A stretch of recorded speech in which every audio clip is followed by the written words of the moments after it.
इस वक्त हम हर्षिल स्थित विल्सन हाउस में मौजूद हैं और हमारे साथ यहाँ आसपास के रहने वाले लोग मौजूद हैं। हम इनसे जानेंगे कि आखिरकार विल्सन किस तरह का इंसान था और किस तरह से उसने यहाँ की संपदा को नुकसान पहुँचाया था। क्या नाम है आपका और विल्सन के बारे में आप क्या जानते हैं? मेरा नाम डॉक्टर नागेंद्र सिंह रावत है। मेरा घर बिल्कुल ठीक विल्सन हाउस के ही सामने है। जी जी। और जिसमें अभी जो है SBI जो बैंक है ये सब जो है हमारे हैं। तो वो जो है 1864 जो है इस बंगले में लिखा हुआ था। जो बंगला था इसका बहुत बड़ा बंगला था, जिसमें जो है कम से कम 30-40 कमरे थे और 3 मंजिल था वो। तो वो जो है किसी कारण दुर्घटना से या किसी कारण से जल गया। अच्छा, वो चीज़ जो है यहाँ के लिए एक धरोहर के रूप में थी, लेकिन जल गया तो उसमें क्या कर सकते हैं। गवर्नमेंट ने उसमें फिर ध्यान नहीं दिया। वैसे वैसे ही फिर बनाते तो हो सकता है यहाँ पर्यावरण उसके लिए पर्यटन के लिए बहुत अच्छा होता। चलो वो दूसरी बात है।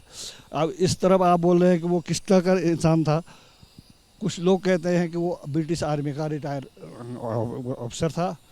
कुछ कहते हैं कि नहीं, वो ब्रिटिश आर्मी से भगीड़ू था जो यहाँ आकर के छिप गया था।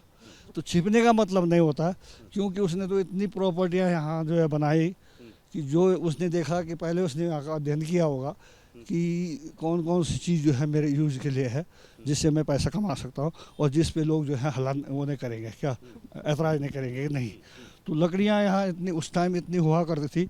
आज के ज़माने की बात होती है तो गाड़ी है, मोटर है, ट्रक है, इसको ले जाने के लिए साधन है। उस समय ले जाने का कोई साधन नहीं था।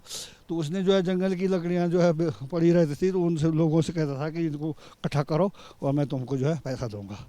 तो उसने जो अपना जो है टोकन बना रखे थे, 1 रुपये का 2 रुपये का ऐसा करके टोकन दिया करता था उनको कि टोकन लेके मेरे यहाँ आना, मेरे यहाँ से तुम राशन ले जाना या पैसे ले जाना, ये करके। तो वो जो है लोग जो है उस समय रोजगार होता नहीं था, गरीब भारी तादाद में उसने पेड़ों को काटने का काम किया और खास तौर से देवदार के पेड़ काटे और उसको जो है नदी से बहा करके आपको हरिद्वार में एक पीली कोठी नाम के जो है, वहाँ कहाँ है वो, भीमगोड़ा में, हरिद्वार भीमगोड़ा है उस, वहाँ पर उसकी पीली कोठी है।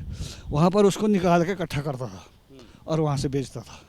ये उसका जानवरों का भी शिकार करता था। वो उस टाइम जो है यहाँ पर जो है कस्तूरी मृग, जो कि बहुत ही जो है महंगी होती है, और मुनाल जो यहाँ का जो है पक्षी है, बहुत राष्ट्र हमारा जो है उत्तराखंड का जो है राज्य पक्षी है मुनाल। और अन्य जो है बाघ है, भालू है, बाघ है, उनकी खालें निकाल करके उनका कलपोत भर करके वो ले जाता था। तो जो अब लोगों ने कहा कि ये तो यूजलेस चीज़ें हैं, हमको पैसा मिल रहा है तो ले जाने दो। ये था उस समय जो है, इतने लोग पढ़े लिखे नहीं होते थे कि क्या हमारा शोषण हो रहा है, ये है उसका। अच्छा, बताते ये भी है कि वो काफ़ी अय्याश टाइप का था, जो लड़की उसे अच्छी लगती थी उसको वो बुला लेता था। हाँ, ऐसा हम ऐसा कह सकते हैं, क्योंकि जो ये प्रॉपर जो हर्षिल है यहाँ पर उसने 2 शादियाँ कर रखी थी और 2 शादियाँ उसकी यहाँ पर थी। हर 10-12 किलोमीटर, उस समय वो किलोमीटर नहीं होते थे, माइल होते थे। मील करके हर 10 मील पे जो है उसका अपना बंगला होता था। तो इसका मतलब वो अय्याशी करता था। तो यहाँ जहाँ पर वो अपना घर बनाता था वहाँ एक शादी करके लड़की छोड़ देता। नहीं, वो ऐसा कोई रिकॉर्ड नहीं मिलता है, लेकिन ये है कि बैक साइड वो जो है ऐसा नहीं है, ऐसा रिकॉर्ड नहीं मिलता है, लेकिन अय्याशी था। यहाँ दो शादियों के उसका रिकॉर्ड है। तो यानी बड़ी तादाद में उसने हर्षिल और धराली को क्षति पहुंचाई, और जो आपदाएं आ रही हैं उसके पीछे भी एक बड़ी वजह हर्षिल में वही है।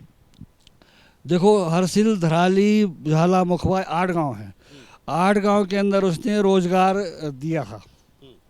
हाँ, उस टाइम के उससे, क्यों उस टाइम कोई रोजगार नहीं था, तो लोग जंगल की लकड़ी ला करके काट के जो है वो रोजगार करते थे और उसको देते थे। तो उसकी समझ जो है बाद अब हम लोगों को आती है कि उस समय जो है हमारा बहुत शोषण हुआ, हमारे जंगलों का बहुत कटान हुआ, वो उस हुआ, लेकिन उस टाइम तो रोजगार दिया उसने, ये।